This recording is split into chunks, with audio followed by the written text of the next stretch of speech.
জুম্মার রাতে মাগরিবের নামাজে সূরা কাফিরুন ও সূরা ইখলাস তেলাওয়াত করা আর এশার নামাজে সূরা জুমা ও সূরা মুনাফিকুন তেলাওয়াত করা।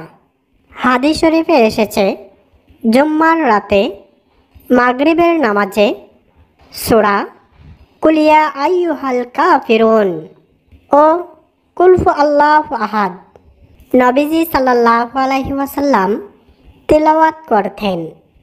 জুম্মার রাত এবং দিন সারা সপ্তাহের মধ্যে শ্রেষ্ঠ দিন। বৃহস্পতিবার সূর্যাস্তের পর থেকে শুক্রবার সূর্যাস্ত পর্যন্ত জুম্মার পরিধি শুধু জুম্মার নামাজ আদায় করাকেই জুম্মার একমাত্র আমল মনে করার কোনো অবকাশ নেই, বরং জুম্মার রাত ও দিন জুড়ে রয়েছে আরও অনেক আমল। মহান আল্লাহ তাআলা তার বান্দার ইবাদতের জন্য জুম্মার দিনকে বিশেষ দিন হিসাবে নির্বাচন করেছেন। তাই জুম্মার দিনে এবং রাতে বেশি বেশি ইবাদত করা উচিত। রাসূলুল্লাহ সাল্লাল্লাহু আলাইহি ওয়াসাল্লাম বলেন, জুম্মার রাতে অর্থাৎ বৃহস্পতিবার মাগরিবের নামাজের পর মহান আল্লাহ তাআলার কাছে সারা সপ্তাহের আমলনামা পেশ করা হয়। জুম্মার রাতে মাগরিবের নামাজ পড়ার সময় সূরা কাফিরুন ও সূরা ইখলাস তেলাওয়াত করার কথা হাদিস শরীফে এসেছে এবং এশারের নামাজে সূরা জুমা ও সূরা মুনাফিকুন তেলাওয়াত করার কথা হাদিস শরীফে এসেছে। রাসূলুল্লাহ সাল্লাল্লাহু আলাইহি ওয়াসাল্লাম বলেন, যে ব্যক্তি উক্ত সূরা দিয়ে মাগরিব এবং এশারের নামাজ পড়বে, মহান আল্লাহ তাআলা তার পূর্বের সকল গুনাহ মাফ করে দিবেন। আল্লাহু আকবার। জুম্মার রাতে সূরা দুখান তেলাওয়াত করা হাদিস শরীফে এসেছে, যে ব্যক্তি জুম্মার রাতে সূরা দুখান তেলাওয়াত করে আল্লাহ তাআলা তাকে ক্ষমা করে দেন। জুম্মার দিন ফজরের নামাজ পড়ার সময় প্রথম রাকাতে সূরা সিজদা ও দ্বিতীয় রাকাতে সূরা দাহর তেলাওয়াত করা। আবু হুরায়রা থেকে বর্ণিত, রাসূলুল্লাহ সাল্লাল্লাহু আলাইহি ওয়াসাল্লাম বলেন, জুম্মার দিন ফজরের নামাজে প্রথম রাকাত সূরা সিজদা এবং দ্বিতীয় রাকাতে সূরা দাহর তেলাওয়াত করলে মহান আল্লাহ তাআলা ওই ব্যক্তির প্রতি সন্তুষ্ট থাকে। সূরা কাহফ তেলাওয়াত করা। জুম্মার দিনে সূরা কাহফ তেলাওয়াত করা কিয়ামতের ভয়াবহতা স্মরণ করা এবং বেশি বেশি দুরূদ শরীফ পাঠ করা। জুম্মার রাতে বেশি বেশি দুরূদ শরীফ পাঠ করা উচিত।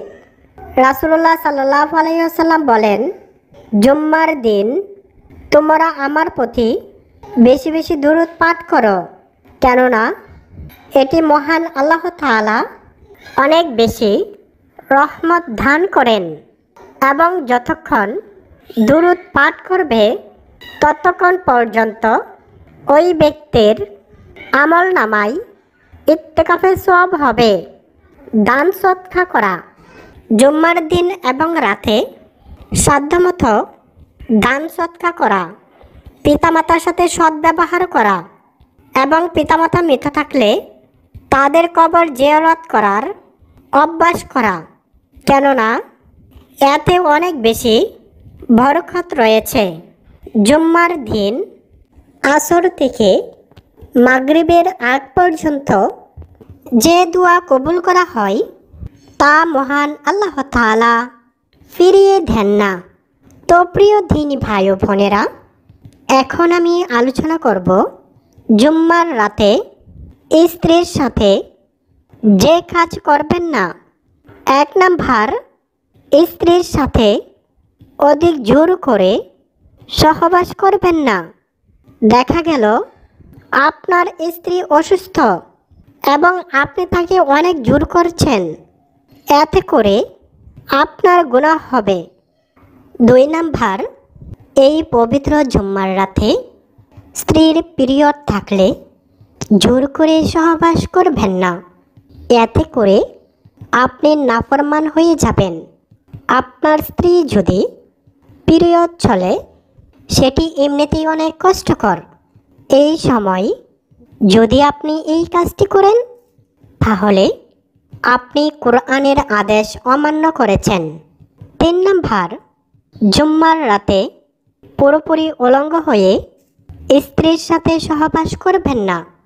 4 নাম্বার, স্ত্রীকে জোর করে আপনার ওইটা তার মুখে দিবেন না। যদি জোর করে দেন, তাতে করে আপনি গুনাহগার হবেন। 5 নাম্বার, পূর্ব পশ্চিম দিকে চেয়ে স্ত্রীর সাথে সহবাস করবেন না। উত্তর দক্ষিণে সহবাস করবেন।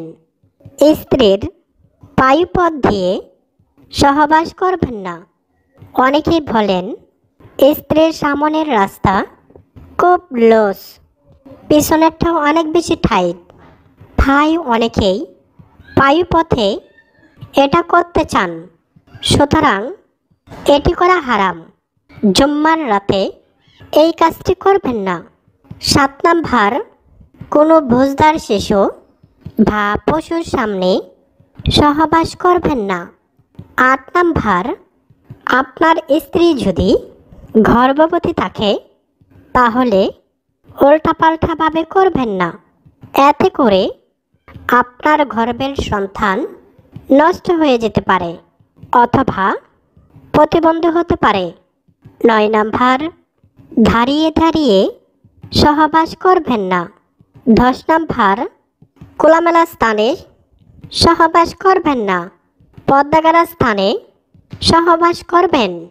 মুখে দুর্গন্ধ নিয়ে স্ত্রীর সাথে সহবাস করবেন না। তো প্রিয় পর্দার আড়ালের মা ও বোনেরা, জুম্মার রাতের কিছু আমল তুলে ধরলাম। ভিডিওটি ভালো লাগলে লাইক, কমেন্ট, শেয়ার করে আমার চ্যানেলটি সাবস্ক্রাইব করে দিন। সকলকেই ধন্যবাদ। আসসালামু আলাইকুম রহমতুল্লাহি ওয়া বারাকাতুহু।